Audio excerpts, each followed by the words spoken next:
आज बात करेंगे पूरे दुनिया में बेंडिट क्वीन के नाम से मशहूर फूलन देवी की। वो फूलन देवी जिन्होंने चंबल के बीहड़ से लेकर यूपी की सियासत का सफर तय करा। आपको बता दें कि फूलन देवी के बारे में आप जितना जानेंगे आप उतना आश्चर्यचकित होते जाएंगे, क्योंकि फूलन का जो जीवन था वो इतने संघर्षों से भरा था, इतने उतार चढ़ाव से भरा था कि कोई भी व्यक्ति उस जीवन के बारे में अगर सुनेगा तो सहम जाएगा। फूलन का जो बचपन रहा वो काफ़ी गरीबी में बीता, जिसके बाद उसकी केवल 11 वर्ष की उम्र में शादी करवा दी गई। उसकी शादी एक अधेड़ उम्र के व्यक्ति से कराई गई, जो कि सिर्फ और सिर्फ फूलन को अपने घर ले गया ताकि उसका शारीरिक शोषण कर सके, उससे घर का काम करवा सके। लगातार कई वर्षों तक उसके द्वारा उसका शारीरिक शोषण किया गया। ऐसे में कुछ सालों के बाद फूलन अपना घर छोड़कर, अपने पति का घर छोड़कर वापस अपने घर इस उम्मीद में आती है कि उसके घर वाले उसका सहयोग करेंगे, उसका समर्थन करेंगे और उसको अपने घर रख लेंगे। लेकिन ऐसा नहीं होता, जिसके बाद उसके घर वाले उससे वापस अपने पति के पास भेजते हैं, जहां पर वापस उसके साथ शारीरिक शोषण किया जाता है। और ऐसे में आखिर में थक हार कर वो अपने पति का घर छोड़कर फिर से भाग जाती है। और इस बार वो जब भागती है तो कई लोगों के द्वारा उसको अगवा कर लिया जाता है, जहाँ पर उसका 20 साल की उम्र में बलात्कार किया जाता है। बलात्कार होने के बाद वो ना जो कहें कि निराश हो जाती है और उसे कुछ समझ नहीं आता है, क्योंकि पुलिस के पास जाने पर वो एक बार पहले भी इसका अंजाम भुगत चुकी थी, जिसमें पुलिस वालों द्वारा ही उसके साथ गलत हरकतें की गई थी। ऐसे में उसके सामने और कोई विकल्प नहीं बचा था और ऐसे में वो हथियार उठाने का फैसला करती है। और आखिर में जैसा कि चंबल के बारे में प्रख्यात था, उस समय चंबल के बीहड़ों में बागी या कहे डकैत जो है वहाँ बसा करते थे। और फूलन ने भी इसी तरीके के एक गैंग में शामिल होने के लिए अपने रिश्तेदार के जरिए चंबल में जाकर के एक गैंग को ज्वाइन किया, जिस गैंग का नाम आप जो है विक्रम मल्लाह के नाम पर था और उसमें कई और भी डकैत शामिल थे। और ऐसे में जब विक्रम मल्लाह के साथ उसने अपने गैंग ज्वाइन करी और उसके साथ धीरे धीरे जब वो उस गैंग में जुड़ने लगी तो वहाँ भी उसके साथ में कई लोगों ने ज़बरदस्ती की, कई लोगों की गंदी नज़र उसके ऊपर पड़ी और उसको विक्रम मल्लाह से जब उसका संबंध बनने लगा, जब उसका प्रेम उससे बनने लगा तो कई लोगों ने इसके चलते विक्रम मल्लाह का मर्डर कर दिया। जिसके बाद दो जो नए लोग आए थे जेल से छूटकर, जो उस गैंग के जो ठाकुर बिरादरी से थे, उन लोगों ने विक्रम मल्लाह को मारने के बाद फूलन देवी को अगवा कर लिया और अपने गांव में ले जाकर एक कमरे में बंद कर दिया। उस कमरे में बंद करने के बाद लगातार कई दिनों तक भूखा प्यासा रख कर लगातार अलग अलग लोगों के द्वारा फूलन के साथ में सामूहिक रूप से बलात्कार किया गया।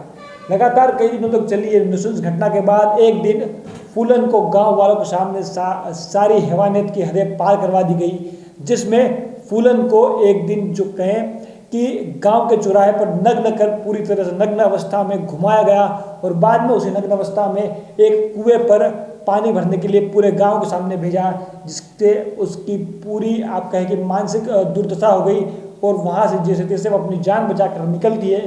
जिसके बाद वो फिर से अपने पुराने लोगों को इकट्ठा करती है और धीरे धीरे पूरी गैंग बनाती है, जिसकी सरदार इस बार वो खुद बनती है। इस तरह की घटना के बाद लगातार 7 महीने तक वो बदला लेने के लिए इधर उधर भटकती रहती है, उन लोगों को ढूंढती रहती है। और ऐसे ही 14 फरवरी 1981 के दिन बहमई गांव को चारों तरफ से अपने साथियों के साथ घेर लेती है। और इस दिन वो दिन आता है जिस दिन से पूरे भारत के अंदर फूलन देवी के नाम की दहशत फैली जाती है।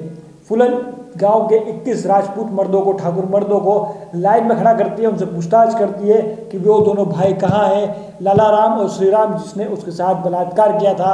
लेकिन वो लोग उन्हें नहीं मिलते, उन्हें वो जवाब नहीं मिलता जो वो चाहती थी। और ऐसे में गुस्से में आकर वो लोग इन 21 के 21 मर्दों को लाइन से खड़ा करके गोली मार देती है, जिस कांड को बहमई कांड के नाम से जाना जाता है। और इसके बाद पूरे भारत के अंदर ही नहीं पूरे विश्व में बेंडिट क्वीन के नाम से या कहे कि डकैत जो है चंबल की डकैत के नाम से फूलन देवी मशहूर हो गई। इसके बाद कई समय तक लगातार छोटी मोटी डकैतियाँ, लूटपाट, फिरौती ये सब करने के बाद आखिर में इंदिरा गांधी ने जब उन्हें आत्मसमर्पण की बात कही तो कुछ शर्तों के साथ फूलन देवी ने आत्मसमर्पण किया। लेकिन कुछ समय के बाद 12 साल के बाद जब उन्हें कहे कि रिहा किया गया तो मुलायम सिंह यादव ने उन्हें राजनीति में आने का न्योता दिया। इस न्योते को स्वीकार करते हुए फूलन देवी ने मिर्ज़ापुर से अपना लोकसभा चुनाव लड़ा, जिसमें वो जीत गई। और उसके बाद लगातार 2 बार लोकसभा से मिर्ज़ापुर से वो लोकसभा गई, जिसके बाद आप कह सकते हैं कि लोगों के दिल में वो बस गई थी। तभी इतनी लंबी सजा काटने के बाद, इतना सब कुछ होने के बाद भी जो कहें कि संसद में 2 बार वो चुन कर भेजी गई। लेकिन जिस तरीके का उनका इतिहास रहा था उन्होंने उसका पीछा नहीं छोड़ा, उनके अतीत में उनका पीछा नहीं छोड़ा। और एक दिन अपने बंगले पर ही दिल्ली में उनकी गोली मारकर हत्या कर दी गई 3 लोगों के द्वारा, नकाबपोश लोगों के द्वारा उन्हें 9 से 10 गोली मारकर उनकी हत्या की गई, जिसकी बाद में शेर सिंह राणा नाम के युवक ने कहे की जिम्मेदारी ली थी। और वही शेर सिंह राणा जिसने अफगानिस्तान में कंधार में जाकर पृथ्वीराज सिंह चौहान की अस्थियों को भारत लाने का काम किया था। हालांकि उसने ये कहा था कि इस हत्या के पीछे एकमात्र कारण था, वो था बेमई में उन ठाकुरों की मौत का बदला लेना जिनको फूलन देवी ने लाइन में खड़ा कर गोली मार दिया था। तो ये फूलन देवी का जीवन था जिसके बारे में पूरा विश्व आज जानने को उत्सुक रहता है, जिनके बारे में कई लोग अच्छी बात करते हैं, कोई लोग बुरी बात कहते हैं। लेकिन ये बात है कि उन्होंने काफ़ी कुछ सहा, काफ़ी कुछ चीज़ें उनकी गलत भी रही, लेकिन फूलन देवी के बारे में आज हर कोई जानने को उत्सुक रहता है। तो आपको क्या लगता है, फूलन देवी ने जो किया था सही किया, गलत किया? जो भी आपको लगता है कमेंट बॉक्स में जरूर लिखिए। और इसी तरह की फैक्चुअल खबरों, जानकारी भरी खबरों के लिए आप हमारे चैनल को सब्सक्राइब करके बेल आइकन जरूर दबा लें।